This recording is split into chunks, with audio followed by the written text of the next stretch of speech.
Hey guys, welcome back.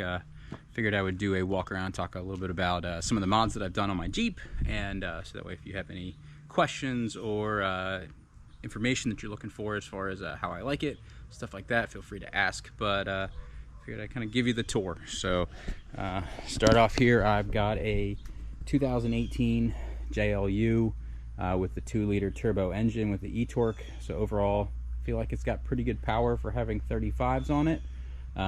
So the suspension is a Clayton Overland Plus kit. They've got some great super heavy duty lower control arms for the front and for the rear that are done out of square tubing, so they're nice and sturdy.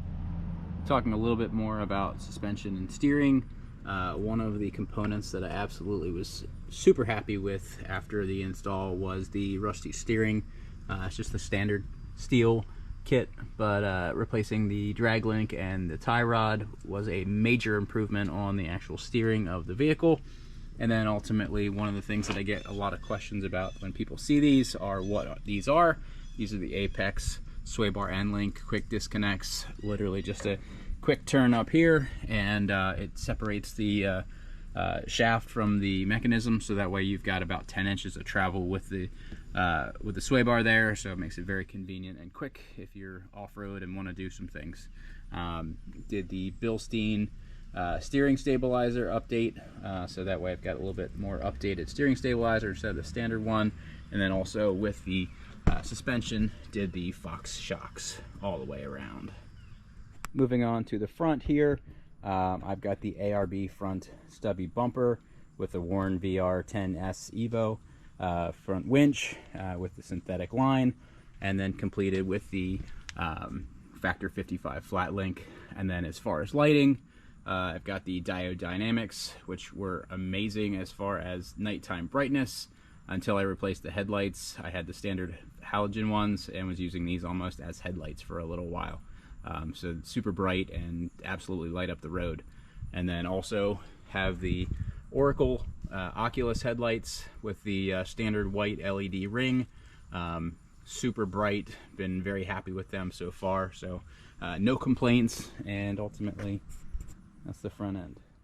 Moving on to the side here, I've got 35, 12.5, 17 Yokohama Geolander MTs on a set of Rocktrix wheels. There's some decent priced Amazon wheels. Overall pretty happy with them. They're taking a little bit of abuse off-road, but still doing well. 4.5 inch back spacing, so they line up pretty well with the fender. I did the Extreme Recon fender extensions just to kind of give me perfect coverage, as sometimes Pennsylvania, they give you a little bit of issues. And then ultimately I did replace the fender flares with the Rubicon fender flares, just because I wanted a little bit of extra clearance on the tires. And originally my first setup before I did the Overland Plus kit was a set of Rubicon springs and shocks, which gave me a little bit of a lift, but ultimately wanted a little bit more. And then when I bought my Jeep, it actually came with the premium rock rails, which actually give you a little bit of a step and provide a little bit of protection, kind of keeping my hinges looking decent, unlike sometimes the issues that people have with the standard rock rails. And then as far as the top, I have hard top and the soft top. This is the Trek Top NX soft top, so I like the slant to it. Provides a little bit of a different look to it. And then of course, moving on to the rear, got the Oracle flush mount taillights. And then also I replaced the gas tank cover with one of the ones that actually has the flap to it. My Sport came with just a standard plastic one. And then for tire carrier, ultimately went with a Rugged Ridge. It was a pretty good deal at the time. It was around 400 bucks on Amazon. Carries the tire pretty well. One complaint I do have is it sits a little high, so one of these days I'll probably end up messing around with it, see if I can lower it just a little bit. It's not too bad with the soft top, but with the hard top it actually kind of blocks a little bit more of your vision than I prefer. But for now it's holding up pretty well, and you know, carrying the weight pretty well.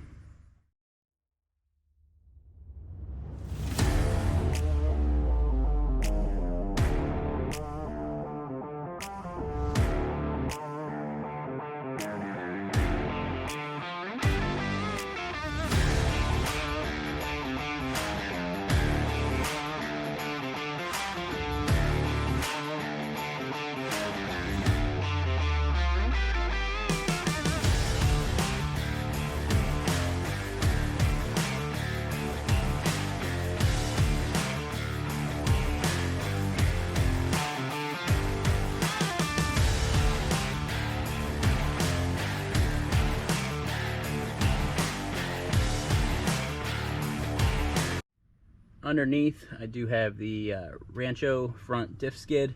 I still have the Dana 35 and 30 combo, and with them, where the drain plug is actually right on the bottom, so dragging it over a few rocks makes it a little issues to try to get the plug out to change the oil, so I threw the skid plates on there. It's just some cheap, easy protection. And then, of course, I did ultimately do the mountain off-road skids to cover engine and transmission, and transfer case back here, and then finish the rear out with the rough country rear diff skid to provide a little bit of protection for the rear diff, and then ultimately the Rusty's rear lower control arm skids. First time I went wheeling, I drug it across something and scraped it pretty good, so wanted to add just a little bit of extra protection down there at the bottom, so that way they were protected. As far as performance mods on this, I haven't done too much. I did do the AFE axle back exhaust that essentially replaces the muffler. This tip originally was a nice black when I first got it, but unfortunately does not hold up very well. And then just a basic K&N for the intake, but otherwise no performance mods on this. Moving on to the interior, I've got pretty much the full setup of bullet point mounts, which I've done a separate video on those if you want to watch that, just to kind of go over a little bit more of it. But having the GoPro mount, the iPad mount, the 2 different MagSafe mounts, and then also the grab handle bar replacement, and then did a set of the diver down seat covers in black and gray, just to provide a little bit of protection for the seats. And then ultimately did one of the alien sunshades, which I have a love-hate relationship with. Great for what it does, but it makes opening and closing the soft top a little bit of a pain in the butt, just because of not being able to reach up there and grab it. Before having this in there, you could literally at a stoplight or a stop sign just reach up, flip it, open it and close it, whereas now you kind of have to actually stop and kind of stand on the step rails to grab it to flip it shut. But definitely makes having the sunroof open or the soft top open a lot more convenient, and you don't have the sun just blaring down on you.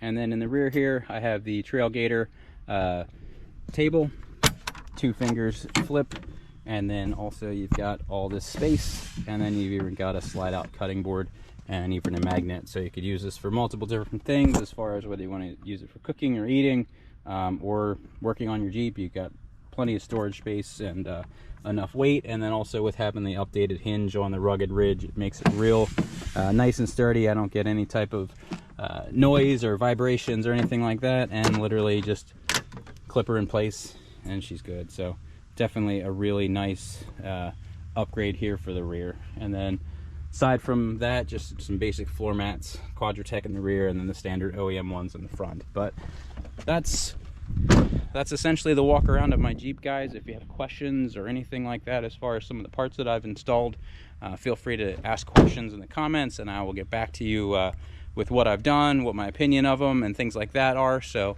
got to do an oil change here in the next couple days and a few other things before we head to Tennessee. But ultimately we're ready, we're excited, and gonna shoot some videos as we're down there and just try to get, you know, some information to you as far as, you know, different vendors and things like that that'll be there. So it's gonna be a fun time. So we'll see you soon.